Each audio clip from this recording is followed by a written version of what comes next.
All right. Quick, before I get going, just I think there's some new faces on this call. Welcome if this is your first time or if you're new to this group. Reminder, all we're doing here today is flexing our positivity muscles, our proverbial mental, cognitive, neurologic muscles, and just spending a few minutes, yeah, doing something that hopefully contributes to positivity. And it's Monday today, so I like to do something that revolves around mindfulness. And I think of mindfulness as being this part of ourselves that we can activate intentionally that allows us to take a step back and watch our body, our mind, our emotional self go through any given situation. Could be, in the present moment, or it could be in a memory, but it allows us to see things as they really are versus how we're necessarily experiencing them subjectively. And so today's session is inspired by Zig Ziglar, who says, "You can complain because roses have thorns, or you can rejoice because thorns have roses." It's a pretty classic reframe here. Depends on which angle you're looking at this situation. You can either, like he's saying, be really bummed out that these beautiful flowers have these prickly things that keep poking you, or be really stoked that these annoying little prickly things have these gorgeous flowers attached to them, right? And it totally changes the um, our subjective experience, while nothing objectively has really changed. And so, the theme for today for me is complaining. There's this complaining is such a peculiar experience. I've been sort of in the throes of it for a while, and I've noticed that I think as we age, there's a lot of you hear sort of older people, and I'm experiencing this. I just turned 55, and I definitely noticed that my 55-year-old body is way less flexible than my 45-year-old body was. And then I'm also noticing that my sort of emotional self, or my reactive self, has become, if I don't pay I have to pay extra attention to not be so rigid or inflexible in sort of, the many decades of having a preference for things to be a certain way, to sort of put more effort into being more flexible. And complaining, I think, is a really interesting experience. Certainly when you're in the presence of someone who's complaining a lot, it can be challenging.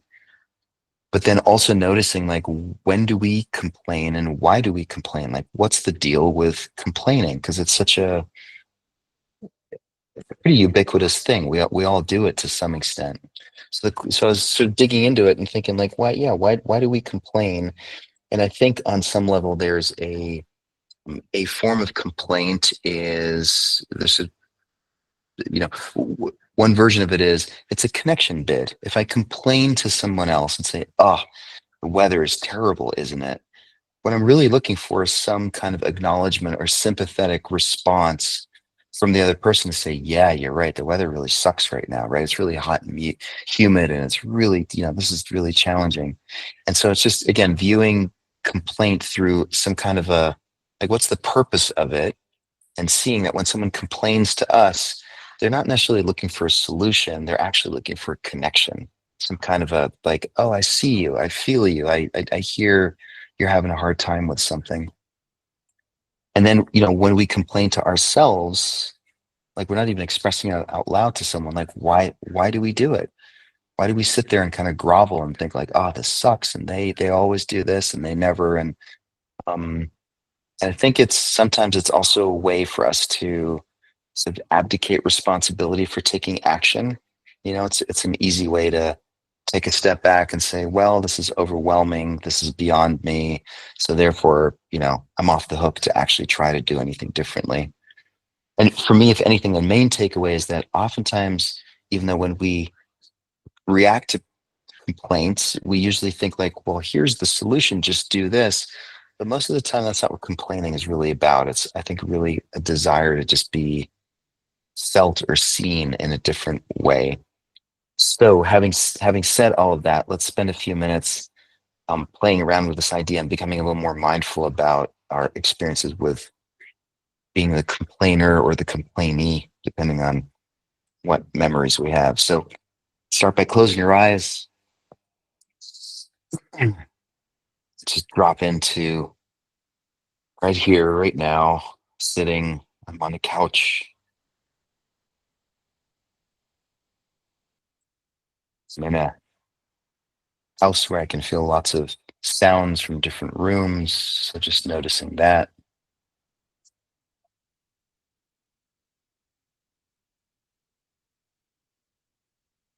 noticing cool air entering my nostrils as I inhale, and warm, moist air leaving my mouth as I exhale.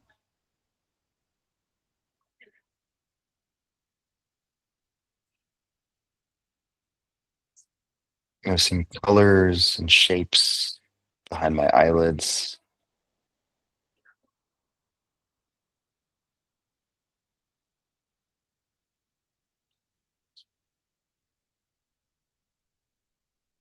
And just the sensation of having feet in the ground.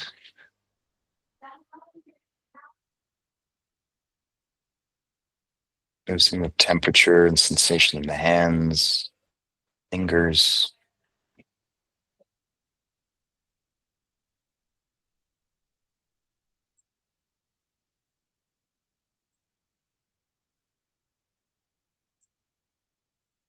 This is all happening right now. So it's becoming mindful of, or the experience of mindfulness, where we're just noticing all these things happening.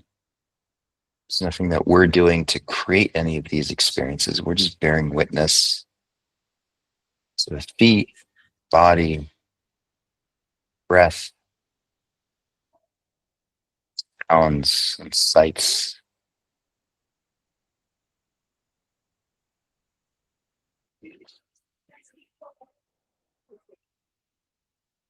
And then bringing this mindful observer mentality to a memory which you remember being with someone who's complaining a lot. It doesn't really matter what they were complaining about. It's really more of a question of just becoming aware of the process of someone expressing something that they were dissatisfied about, and the sensation of being on the receiving end of that. Like, what's it like to be in the presence of someone who's complaining?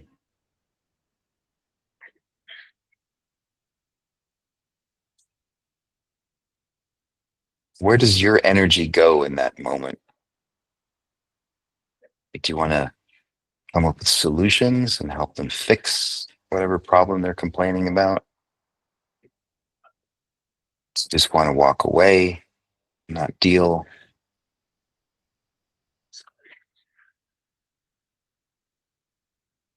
Do you want to tell them off, give them advice as to why they shouldn't be complaining so much? Just notice where the tendency for how you respond to someone who's complaining.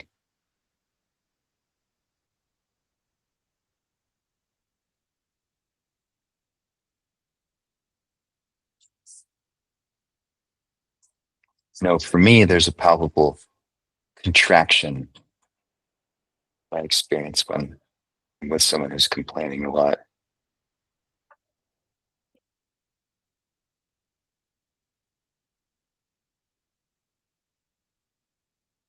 I'm becoming more mindful of the fact that they're simply having an experience and they're expressing it. We actually have a choice as to how we meet their experience. So just softening around their discomfort, complaining.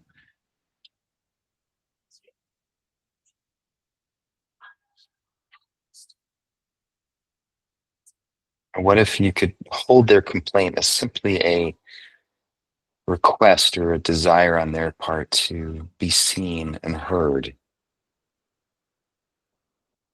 They want their difficulty or their dis-ease validated somehow.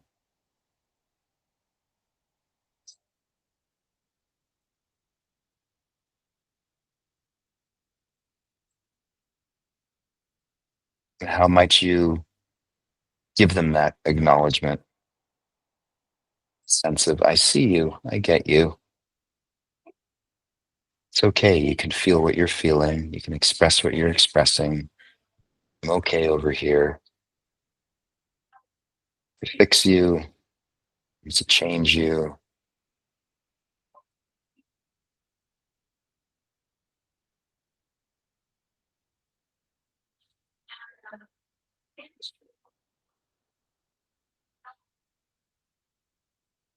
And maybe think of a situation in which you were the complainer. What's something that you've complained about recently, even if it was just to yourself? The weather, political situation, your finances, your emotional state.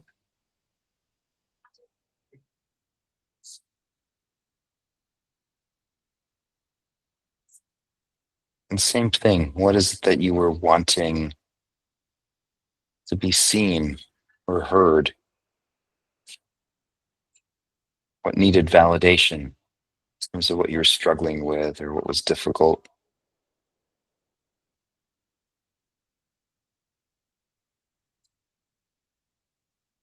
Just softening around that a little bit more.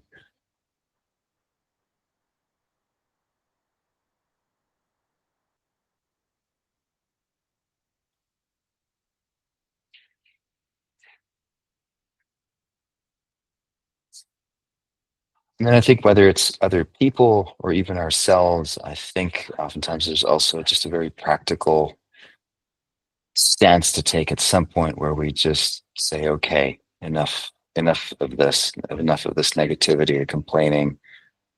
I got to move on, or I got to focus on something else. And so just noticing if that's in there without losing compassion or kindness in the process, some kind of a boundary.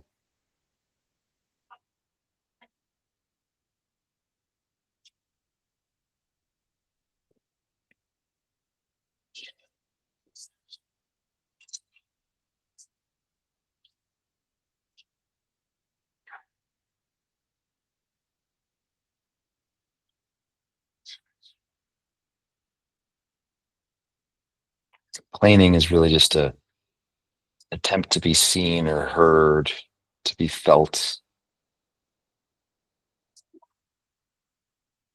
whether it's towards ourselves or others. The more mindful we can be about it, the more we can contribute to ease and less suffering. Take a deep breath in through the nose, long slow exhale through the mouth, relaxing the hands and the belly, shoulders, neck.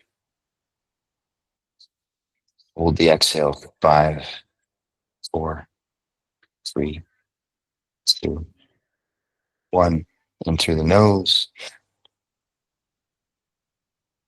through the mouth, and just letting go of whatever memory you conjured up for this exercise, just letting it be.